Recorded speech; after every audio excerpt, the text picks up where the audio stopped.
7:46 now.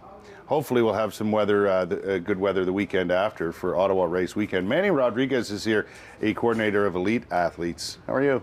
Doing great, thanks. Yeah, we were just talking about how this is sneaking up on us so fast. It is, yeah. It won't be long now. I was talking about earlier, telling you about an article in the Citizen today about the headline is this: elite runners target marathon records in Ottawa. They love this race, eh? The elite runners. Oh, they do. Yes, I think we're putting on a great event here in terms of getting the spectators out, putting a fast course together, getting a good field together. Right. So we're really starting to see a lot of people come in that they look at it and they go, well, I can do a London, I can do a Boston, but if it doesn't really work out and they can't make as much money, they'll actually pick Ottawa over those races. Yeah. Well, I mean, there's some money up for grabs. What is it, 10 grand? Nope, it's 20 grand if you win, but if you if you run to break the course record, then you get an extra 10 grand, and if you break the Canadian record, then you make 65,000. If a runner eclipses a Canadian Open record, he and or she will also be in for $10,000 for breaking the Ottawa Marathon record, another 10 grand, plus a Hyundai Tucson vehicle. That's right. For producing the fastest time on Canadian soil. Plus the 20,000. Yep.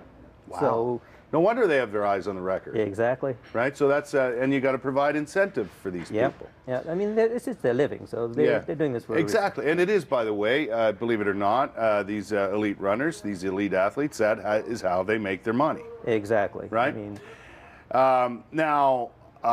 You've obviously got a good course that you have to set up, and there are many factors that determine who's going to come and who's going to participate, right? So what happens is we have to keep looking at the course, and we have to make adjustments. So this year we had to make an adjustment because of construction, but we try to limit the number of corners that they have. We try to limit the number of hills, but still get them in front of spectators, because whether you're an elite runner or a recreational runner, having spectators it just boosts you. Is it?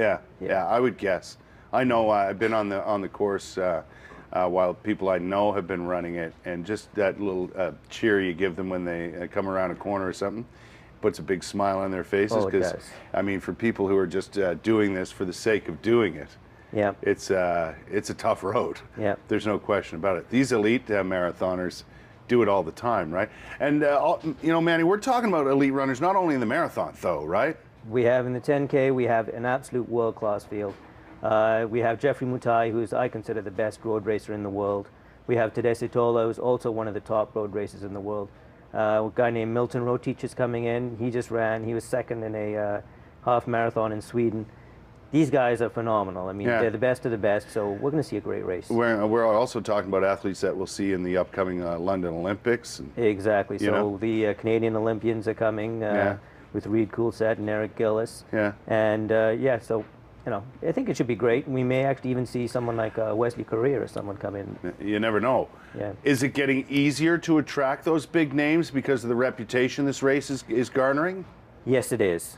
Yes, before it used to be sort of pulling teeth to try to get the best runners out of agents. Now they're actually offering us some of the best. Our top woman in the marathon, she won Boston 2 years ago. Yeah. In the men, we have the guy who was third in New York City. Yeah. So they're offering us a whole lot better. And it makes it easier for me to say yes. Yeah, no doubt about it, eh? And people should be aware of that, as you go out and support someone or you want to go out and just watch. You'll be watching some of the top athletes in the world, so make sure you get a good spot. Exactly. Yeah. Should be fun. I'm looking forward to it. I'm going to be there on Saturday for the 10K, and a lot of people will be out cheering people on and having a good time. It's become a real good event. Manny, thanks for stopping by.